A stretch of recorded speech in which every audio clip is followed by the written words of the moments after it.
न्यायाधीशों की नियुक्ति। सुप्रीम कोर्ट के न्यायाधीशों को राष्ट्रपति द्वारा नियुक्त किया जाता है। मुख्य न्यायाधीश को सुप्रीम कोर्ट और उच्च न्यायालयों के ऐसे न्यायाधीशों के साथ परामर्श के बाद राष्ट्रपति द्वारा नियुक्त किया जाता है, क्योंकि वह आवश्यक है।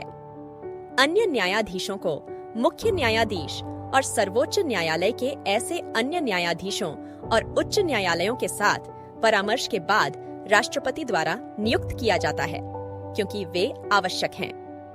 मुख्य न्यायाधीश के साथ परामर्श मुख्य न्यायाधीश के अलावा एक न्यायाधीश की नियुक्ति के मामले में अनिवार्य है। मुख्य न्यायाधीश की नियुक्ति 1950 से 1973 तक यह प्रथा सर्वोच्च न्यायालय के वरिष्ठ न्यायाधीश को भारत के मुख्य न्यायाधीश के रूप में नियुक्त करने की रही है। इस स्थापित सम्मेलन का 1973 में उल्लंघन किया गया था, जब एन रे को 3 वरिष्ठ न्यायाधीशों को अधूरा करके भारत के मुख्य न्यायाधीश के रूप में नियुक्त किया गया था। फिर से 1977 में एम यू बेग को तत्कालीन वरिष्ठ न्यायाधीश को छोड़कर भारत के मुख्य न्यायाधीश के रूप में नियुक्त किया गया था। सरकार के इस विवेक को सुप्रीम कोर्ट द्वारा दूसरे न्यायाधीशों के मामले 1993 में बंद कर दिया गया था, जिसमें सुप्रीम कोर्ट ने फैसला सुनाया कि सर्वोच्च न्यायालय के वरिष्ठ न्यायाधीश को अकेले भारत के मुख्य न्यायाधीश के कार्यालय में नियुक्त किया जाना चाहिए। न्यायाधीशों की योग्यता। सर्वोच्च न्यायालय के न्यायाधीश के रूप में नियुक्त किए जाने वाले व्यक्ति के पास निम्नलिखित योग्यता होनी चाहिए। वह भारत का नागरिक होना चाहिए।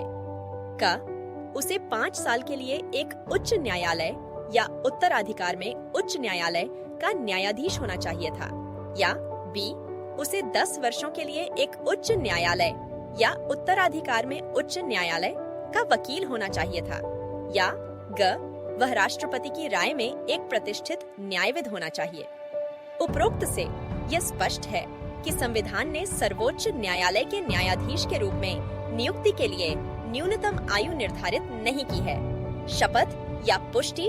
सर्वोच्च न्यायालय के न्यायाधीश के रूप में नियुक्त एक व्यक्ति अपने कार्यालय में प्रवेश करने से पहले राष्ट्रपति के समक्ष शपथ या पुष्टि करने और सदस्यता लेनी होती है, या इस उद्देश्य के लिए उसके द्वारा नियुक्त किसी व्यक्ति को। उनकी शपथ में सुप्रीम कोर्ट का एक न्यायाधीश शपथ लेता है, भारत के संविधान के प्रति सच्चे विश्वास और निष्ठा को सहन करने के लिए, भारत की संप्रभुता और अखंडता को बनाए रखने के लिए, विधिवत और ईमानदारी से और उसकी क्षमता, ज्ञान और निर्णय के लिए कार्यालय के कर्तव्यों को बिना किसी भय या पक्ष, स्नेह या बीमार इच्छा के कर्तव्यों का पालन करते हैं, और संविधान और कानूनों को बनाए रखने के लिए